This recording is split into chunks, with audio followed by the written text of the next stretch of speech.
Welcome to Talking Giants player profiles and projections. I'm your host, Bobby Skinner, here with my co-host, Justin Pinnock. And it's starting. Every single weekday for the next 6 weeks, you will have a Talking Giants episode in your feed. We're starting it with PPPs, Justin. Usually we get right into this. No banter at the beginning, like straight into the player. We're going to look at Darius Slayton and Jason Pinnock on day one. But on the first one, I just have to say, I'm really excited. And it's a little weird. This is the 6th year that we've done PPPs. First year where Sterling Shepard is not the opening one. Yeah, it is a little strange, man. I actually have one of my first notes on this PPP for Darius Slayton is a little trivia question, and Sterling Shepard is overall involved in it. No, but thank you for everybody I'm going to thank everybody in advance for tuning in over these next, 6 weeks that we got PPPs going on, camp live streams, preseason live streams. We're rolling out stuff basically every day. The Van interview series. We're going to have a lot of fun. We're going to kill it. And let's go Giants. And let's go Darius Slayton. You're muted. Great start. Yes, I'm really excited about it. And we've always done Sterling Shepard. The first year was kind of on accident, and then it just turned into the longest tenured New York Giant. Yeah. And Darius Slayton is that, outside of Daniel Jones and Dexter Lawrence, who were drafted earlier in that draft. But Daniel Jones, the quarterback, gets the last episode, and Dexter Lawrence is a star player. So we do that in the last week, too.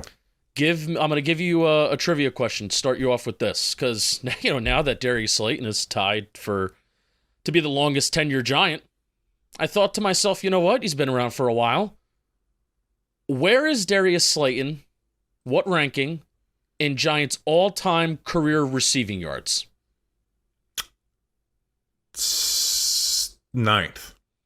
That's a little optimistic. 9th is Hakeem Nicks. So do you want to give another guess? Well, when you asked that question, I thought it'd be a little high. I thought it'd be like surprisingly high. I'll go 17th. Well, that's a much better guess. He is 21st. Oh my gosh. He is 21st. Well, what was this trivia to dunk on Darius Slayton for not having a lot of yards? No. I honestly think like they're. That's about where I thought that he would be, but I'll give you some context. Let's give you some context with one more good season of Darius Slayton. With 700 receiving yards this year, Darius Slayton will pass Sterling Shepard in Giants' all-time receiving yards, and Shepard was here for longer, except Shepard was much more hurt. And then with approximately 900 yards, he will pass Jeremy Shockey for 15th all-time. And with 5 touchdowns, Slayton will pass Shepard in receiving touchdowns as well, and Slayton is currently 25th in all-time Giants receiving. So why I brought that up to start? Darius Slayton, for a pretty bad offensive tenure, and especially a very, very bad bottom quarter in the NFL every single year of his career, Giants passing offense, Darius Slayton has had a fine Giants career, and sadly, this could be the last year, but I also don't think it will be. Yeah, we'll get into all of it, right? 4th time leading the team in receiving in the 5 seasons he's been there. He's now the senior member of this receiving corps, heading into year 6, with the other 3 guys vying for playing time being Malik Neighbors, a rookie, Jalen Hyatt, a second-year player, then Wan'Dale Robinson in year 3.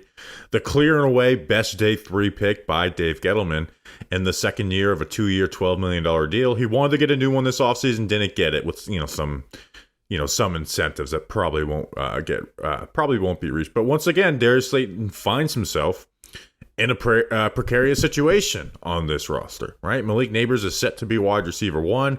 Wan'Dale Robinson is in the slot. And then the Giants have a second-year explosive wide receiver that they traded up for 1 year ago in Jalen Hyatt. But last year, 50 catches, 770 yards, 4 touchdowns on a 63% catch rate. His career high in yards, I think, tied in his career high in receptions.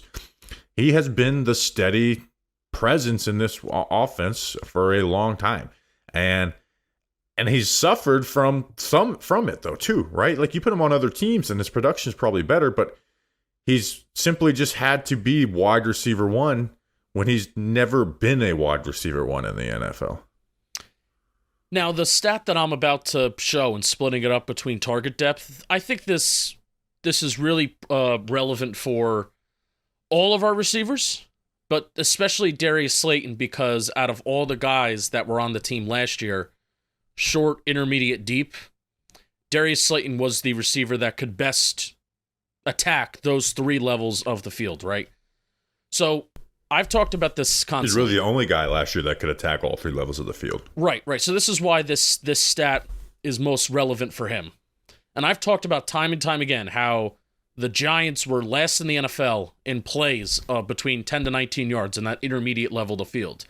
And I think that's quarterback driven. I think Tommy DeVito was terrible at it. Daniel Jones needs to get better at it. And then it just really wasn't there with Tyrod Taylor at all, where he was very big, hey, I'm going to snap the ball and then just fling it downfield, vertically down the field. So Darius Slayton last year on targets of 10 to 19 yards was 53rd in yards per route run. So that's not very good.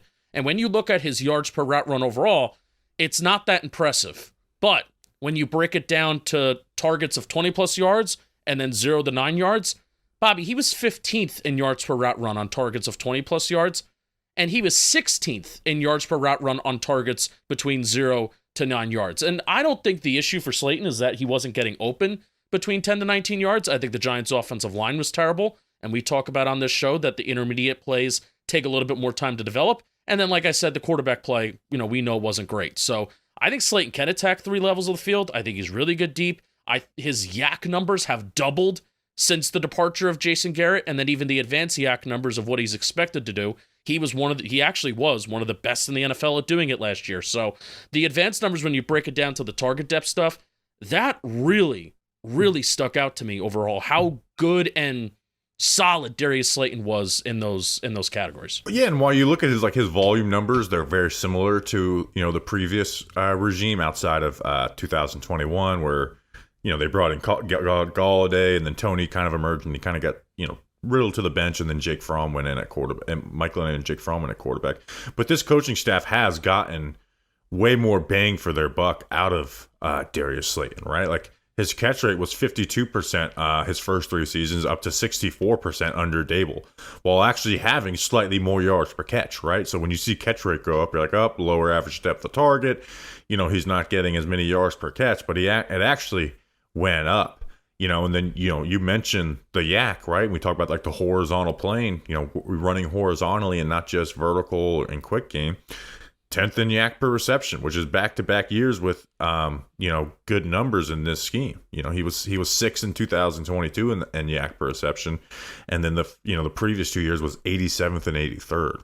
And he's still a guy that's going to create the explosive, right? Caught 7 of 17 targets, and should have been higher if it wasn't for some inaccurate passes, right? Like the two Cardinals ones probably stick out the most. But he's like, it's not just the coaching staff. Like, he's grown as a player, to the last couple of years. Like, he's become a way better route runner than earlier in his career, where early in his career he basically lived off of outside release big plays, right? Like, he's always been good at, like, when he gets pressed, he's able to release outside and do it. Where now he knows how to work the release better and fight for that inside leverage, and that's when you've seen him get better on curl routes or in routes and routes of that nature that you need to release inside of. He's gotten better at the top of the route, right? Being able to set up cornerbacks and get his leverage.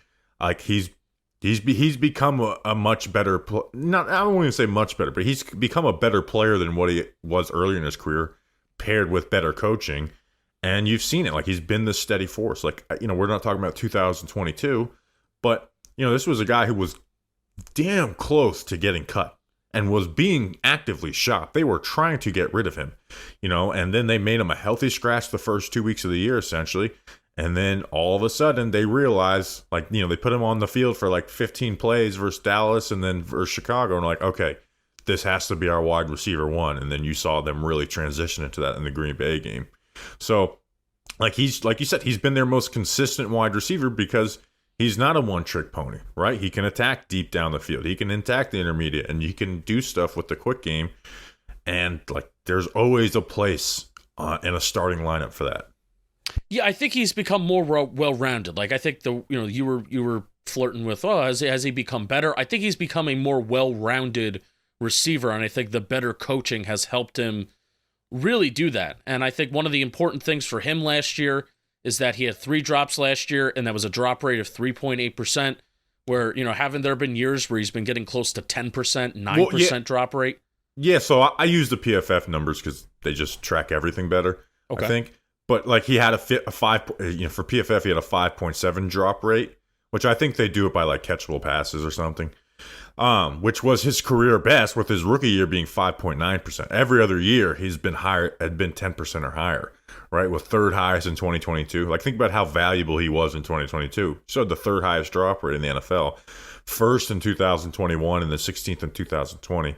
Now, drops are the reason why Darius Slayton was, despite his necessity on the team, not a fan favorite at all, and was hated on more so than what he had deserved. And then this past year, you can feel the vibes higher around Darius Slayton right now because he didn't have the drops. But I'm not ready to say that it's completely healed either, because we saw him have a rookie year where it wasn't an issue at all after it being an issue in college. So like, the drops are one thing. I need to see 2 years in a row before I'm just like, oh, see, this guy has great hands. He's fixed all those issues. Like, I haven't wrote the book on, his drop issues. All right, so, I have another note of, hey, 2024 is the first time the core of Daniel Jones, Darius Slayton, and Andrew Thomas will be in the same offensive system for the third consecutive season. That's really going to help. He had the highest passer rating when targeted of his career last year. He was also even a half yard better at wide receiver separation compared to 2022 as well. And I also want to note that if there was anyone that was hurt by the Tommy DeVito games, it was him, right? Yeah. Like, you look at 50 catches, 770 yards. Like, it's not the highest in the world, but he averaged 36 yards per game in the 6 games with DeVito, and then 51 in the 10 others.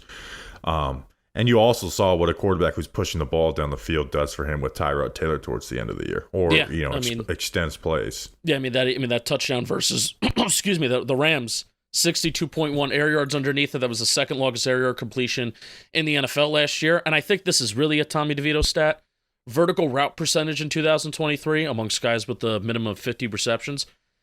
George Pickett's was first with 44.9% vertical route percentage. And then Darius Slayton was second in the NFL at 43.8%. So, like I said, I think that's a Tommy DeVito stat. And also, you can get the ball out of your hands quick when you're running a vertical route down the field and on the sideline. And if Slayton's getting better at those releases, like you said, I hope that number goes down this year, because I want the Giants to have a little bit more of a complex offense where they need to attack the intermediate part of the field. Which brings me to this, Bobby. I want to talk about his 2024 and what that may look like, because now there's a much more crowded wide receiver room. How much is Jalen Hyatt going to emerge? Because everybody has this dream of moving on from Slayton. It's a contract year from him. And it's not a dream. It's just we want Jalen Hyatt to step up, and I won't blame anybody for that. I want Jalen Hyatt to step up. So he's caught 50 balls twice in his career. That's the most catches he has in a season. Where do you think he's going to wind up catch-wise this year? And I think I want to bring this stat into it, where the Giants ran 58%, 11 personnel on early downs last year. I wanted to look back at Brian Daboll's Buffalo years, because if the Giants run more 11 personnel, that means that more of these wide receivers are going to be on the field, so then more catches and more targets can be had, right? But if they go heavier because they want to run the ball and protect, and they have a bad offensive line, then that's going to hurt every wide receiver. 70% was around tops in the league, and Brian Daboll during 2020 and 2021, Buffalo had it up to 67% and 75%. And I think Brian Daboll's usage of 11 personnel and how many wide receivers he puts on the field, that will inevitably impact how much Darius Slayton gets the ball this year. And they also ran 10 personnel more than anyone, which isn't a lot. It's 5 plays per game, but it's still, they're putting their receivers on the field. So, like, when we're talking about, like, his statistics, like, I know you mentioned Jalen Hyatt. Like, I know Jalen Hyatt is fun and exciting, but I'm just as excited for Slayton to finally get wide receiver 2 coverage, right? Which we got like a little bit of a glimpse in the beginning of 2021. He had some crucial drops, but you also have to remember he was wide open for big plays, right? Like he had the drops in those games, but he also had a couple big catches, and then he got injured and kind of relegated to a rotation. Like, I'm excited for Slayton to get wide receiver 2 coverage, because he's never been a wide receiver 1 in the NFL, right? He's had one 100-yard game in the last 3 years, 3 in the last 4 seasons total. but I'm just as excited for him, right? Like, I don't know what the number, how much catches and yards he's going to get, but I just know he's going to be a more effective player in that role. I know but I don't see a lot of catches because Wandale's going to have a high total receptions. Malik Neighbors is going to be force fed at wide receiver 1. I don't know how many catches he's going to have, but I do know that I'm going to be happy with Slayton at the end of the year. He's going to have 15 plus yards per catch, and he's going to be an important piece for this team. I think he'll still get close to 45. I think he will, which is reasonable. I mean, that's less than 3 catches per game, right? Like kind of a Gabe Davis role in this, and hopefully not like the 0 catch, 0 yard games that Gabe Davis is notable for. But right. Averaging around 3 catches per game, I think is totally reasonable with all of the wide receiver mouths to feed. We'll finish it with this question. This is a PPP classic. Is Darius Slayton a Giant in 2025? He should be. I have doubts on how much the Giants value him because he's not a Joe Shane guy. I don't think he's going to be. It's we'll talk about this a little more with the Jalen Hyatt PPP because I think it will be more on him. But when you drafted Malik Neighbors, you put yourself in a situation where someone's not going to be happy. Like Slayton or Hyatt, unless someone gets injured, Slayton or Hyatt will be unhappy with their role, and it'll be understandable. More is understandable so for Slayton because he's shown he can do it. But I think it's just he's going to want to probably move on after this year. Unless he's clearing away like, nope, he's wide receiver 2. Hyatt hasn't developed the way we want. But like they're going to, even if Hyatt doesn't develop the way they want, he's going to be getting snaps this year, as he should, right? Like the explosive, threat that he is. He should be getting snaps this year, and you're not going to take away snaps from Neighbors. I do think it is. And I actually think he's even a trade deadline candidate. With as low as his cap is, I think there's a good shot he could be a trade deadline candidate. I hope the Giants aren't necessarily in that position to sell guys, but yeah, it could make sense because they could be in that spot where they have to sell guys, right? So I also think part of his fate isn't tied to Daniel Jones, but I think his overall vibes, Darius Slayton's vibes, is kind of tied with Daniel Jones as well. I don't think that's fake, all the shit that he says about his love for Jones. He took a cheaper deal to go stay with the Giants instead of going to Atlanta 2 years ago. But also Darius Slayton's, he's kind of matured into like the business of all this operation, right? And you saw that with like not a holdout, but missing some voluntary stuff and then showing up eventually.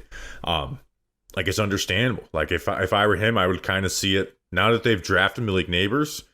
I would see it right now, right? Like drafting Malik Neighbors, while I think it's better for his play on the field, it does hurt production, and that's what you get paid off is for production. You don't get paid off of, well, guess what? He's actually just the same player, but he's getting wide receiver 2 coverage or wide receiver 2 role, and they want to give Hyatt. That's not what's going to happen at the end of the day. So I don't think he is in 2025, but I will severely miss Slayton if it's not. I will as well. And here's a little bit more context. We'll finish off with exactly what I started talking about in the episode at the start of the episode. Let's just say he gets 700 yards the next 2 years. Darius Slayton will be ahead of Hakeem Nicks and in the top 10 in Giants all-time receiving yards. If that happens. He could just get 1,400 this year. Let's just get it done. Crazy. Let's just get it all done in 1 year. All right, that's then Darius. Yes, he will be a Giant. All right, that's Darius Slayton. Let's talk about Jason Pinnock now. Safety, 6 foot, 200 pounds, 25 years old. Had his first year as a full-time starter in 2023 after the Giants claimed him from the Jets in 2022. Had 85 tackles, 6 tackles for a loss, 2 sacks, and 2 interceptions. This could be a breakout year or a comeback down to earth year for Jason Pinnock on this defensive scheme because they ask so much of their safeties, but they also give them a lot of opportunities to make plays. But I'm cautiously optimistic for Pinnock, right? Because I think his floor is pretty high as a player, right? Where I don't think we'll be just like, this guy stinks, get him off the field. But, this is really only his 3rd true year of playing safety. Yep. Right? He was a 5th-round cornerback out of Pitt, and the Jets used him as a safety at the end of 2021. Then he took on that role full-time. And, he's big, athletic, and strong, right? Like we identified him in the waiver wire editions of 2022 as a guy who could be something, right? And that wasn't like I even did a film breakdown on him based off of 2 starts for the Jets, because of how athletic he is and how strong he can be when he's making plays, down towards the line of scrimmage. Like he's a fun watch, and I think coaches like to have a player like Jason Pinnock because I think he's moldable. And he's, you can't teach the athleticism that he has. No, Bobby. And Jason Pinnock has become one of my favorite players on the team. And one of the best finds that Joe Schoen has had in his entire tenure. I mean, this is free agency. This is the draft. I mean, especially considering the value, where he's now going to be a 3-year starter that was picked up after 53-man cutdown day. I mean, that I don't know if that type of stuff happens often in the NFL, but it certainly doesn't happen often for the Giants. And after 2 years of cap hits of less than $1 million, Pinnock's now going to be in a contract year earning $3.1 million this year. And I'm excited to see what he can do, because in each year that he's been a safety, 2022 and 2023, in each year he's gotten better. Like I view his 2023 season as a step up to what he did in 2022. Obviously, entering the new scheme, like you said, we'll see where he kind of winds up. I know we're going to have a conversation, maybe even like sliding him at nickel a little bit for a little bit more of a run presence. So there's a question on what his role is, but man, he's gotten better. I think he's gotten more instinctual. And when you pair that with the athleticism, I think you have a fun football player. Yeah, I mean, his role's going to be different, right? Like you look at his snap share last year was 22% in the box, 14% in the slot, and then 64% deep. Like almost no one gets that high of a deep rate in the Shane Bowen defense. But especially, I think Pinnock is not someone that you're making that exception for. Like I expect that to be evened out quite a bit, and he's capable in all of those roles too. So he's not someone you got to pigeonhole in one spot. But like both the Titans safeties last year played evenly among box, slot, and deep in 2023, and there's good and bad to that. He was very much a tell to go guy for Wink Martindale wherever that was, which is great because of that speed. Because when he's getting downhill, he can bust shit up. Like you put him in the box, and he's, like I said, he's gonna bust shit up, right? And the numbers show it too. Like he had 6 tackles for a loss last year, and only 5 safeties had more than him. And here were the guys. And I went and looked at their snaps at nickel and in the box that's when you had the opportunity to get tackles for a loss. Kyle Hamilton led the league with 11. He had 660 snaps down there. Josh Metellus at 583 snaps for Brian Flores, which is ultimate, like, get your guys down. Grant Delpit, 601 snaps. Jamal Adams, who we know is basically a linebacker, at 419. Rayshon Jenkins at 709 snaps. Pinnock had 355 snaps down there. So it had significantly less than everyone not named Jamal Adams. And those are the only guys that get more tackles for a loss than them. And you can use him as he gets a sack, a hit, or pressure every 4 times that he does rush the passer, which he's not going to get those types of rush opportunities in this defense unless they use him as that nickel blitzer. But when you get him down the box, he's good, and that showed up with the Jets, right? Like that was the most surprising thing when I watched his Jets film, was a guy that was switching to corner and playing mostly deep safety. But this guy's physical. Like when you put him down towards the line of scrimmage, he gets downhill and he's physical, and that's when I think Pinnock is at his best, is probably down towards the line of scrimmage and just playing fast and physical, because he can get through an offensive lineman's shoulder and make a tackle. And I think you even see that in the run game too, where there were a couple times where, hey, he jumps a gap, he jumps something, he sees something, and we're making ankle tackles in the backfield, and those are a couple tackles for loss. I remember there was one Cardinals game where, instead of going towards the ball and then getting blocked, he attacks the receiver's shoulder, and then therefore that impacts where the ball's going, and that impacts the play. It allows somebody else to make a play. And then even, kind of playing closer towards the line, there was a pick route with a pick play against the Jets where you had a receiver that's trying to push a cornerback like Adoree Jackson, pushing Adoree Jackson into Jason Pinnock to open up the tight end in the flat. And Pinnock recognizes that, goes right around Adoree Jackson, makes the tackle on Conklin, forces that ball out, incomplete ball. Giants get the ball back on offense. So like I said, I think even if his role is different, and even if it's something that he's not used to as a safety in the NFL, if he could continue to recognize shit like that, pre-snap recognition of what's going on, paired with his athleticism, because that's something you can't teach, that's where I think you can have more impact plays from Jason Pinnock. And that's where he's at his best, when you're either telling or they're calling something out pre-snap. It's like, okay, go. And that's what he does. Now, the negative side of Pinnock is, as a deep safety, he's been his worst when he has to be reactive. And I think it's why the Jets cut him, right? Like, he doesn't read the route combinations well, and he gets influenced by, sell on like a post receiver. Even and a Wink Martindale defense doesn't ask you to be super reactive as a safety. It's very much this is where you're going. But even at times, like, he made some mistakes in, like, matching coverages, right? Like, you remember Derek Carr got a wide open touchdown, in that Saints game. That was based off of Jason Pinnock blowing his assignment, because he was supposed to carry it vertically, and the tight end, I think it was Jawan Johnson, like, sold he was going outside and got wide open. So that's what this defense is going to ask for him a lot. So that's why I said it could be great, because they give safeties so many opportunities to make plays, but it also could be a come down to earth moment where it's like, hey, he's a solid second safety.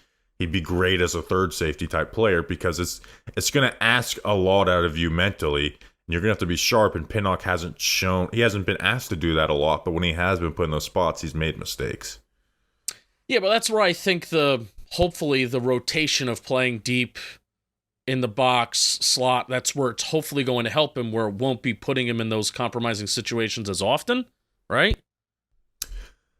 When he's down towards the line of scrimmage, but when he's playing deep, he's going to be asked a lot more mentally, right? And pre-snap shifting to motions, it's just they ask a lot. That's why they drafted Tyler Nubin, because Tyler Nubin is so good at that part of the game, and Pinnock hasn't shown that. But if you do get him in the right spot, like, his pass in production is good, right? He was 11th in pass breakups and 13th in forcing completions for the safety spot.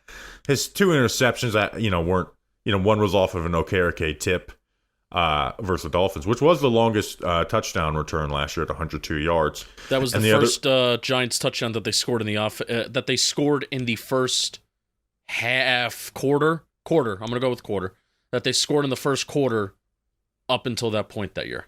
Yeah, and the two so the 2 interceptions, like, the other one was a Jordan Luck duck after McKinney disrupted it. That was a better play than the Miami one. So he hasn't shown he's, like, gonna get his hands on the ball. But again, the Wink Martindale defense, the safeties usually don't get their hands on the ball, and he was able to have the pass breakups and the force and completion. So again, if he can really grow with the mental part of the game, the sky is the limit. If he doesn't, you limit him to simple coverage responsibilities and more box snaps, and you look to improve the room in 2025. Let's talk about him as a possible fit. I mean, in the box and in the slot. I mean, are we going to make too much of a big deal out of, like, distinguishing him, like, in the box and in the slot? And no, it's similar. When you're putting a safety in the slot, it's pretty similar to playing in the box. You're basically, for the most part, you're just covering a detached tight end. So here's the lining up on a detached tight end. So here's the real take of this. The real take is Jason Pinnock should 100% be in the box more, because he is a more physical player. There's some tackling issues that still make me yeesh. I think open field tackling, he's a very hit or miss, I feel.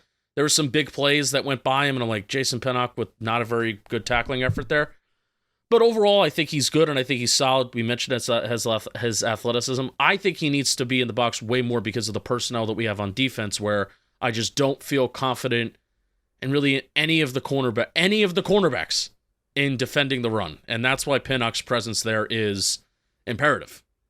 And, out of the two, who do you want playing deep in this defense? Tyler Nubin. Again, you look at the Titans safeties, and it's pretty much like 33% in each category. So, like, they're going to split it pretty well, but so there's naturally going to be more snaps down there for him. But that's to me where he's best at, and then, hope to make the most out of his deep snaps. He's an unrestricted free agent in 2025. Do you think Jason Pinnock will be back? Yeah. Back? Yeah. Me too. I'm pretty confident that he'll be back. Even if it's a disappointing season, he's someone you bring back where you're like, hey, let's improve the safety room.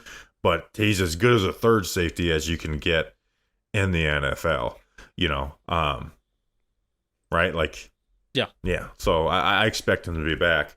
And he's one of the few PPP earners, which is the proven performance escalations on the rookie contract, where you go from, $1 million to $3 million. That they can't try and sell him on a pay cut because he's going to be a starter for them. So he has leverage. Where the last guys that have that were Slayton and Darnay Holmes, and they were forcing the pay cuts. They're not going to do that with Pinnock. Yeah, played 1,000 snaps last year, and he missed a game, but 95% of the snaps that he was eligible to play in, he was out there for, man. And if there's one thing that I think Giants fans can respect outside of just playing good ball, but if there's one thing that Giants fans can respect out of the last decade where we've been one of the more hurt teams in the NFL, is a guy that's available every week and he's going to show up and you know what you're getting out of him. And I think that's exactly what Jason Pinnock is. All right, we will see you tomorrow. Training camp begins. Our Camp Position Battles podcast will be out. We'll see you then. Until then, let's go Big Blue.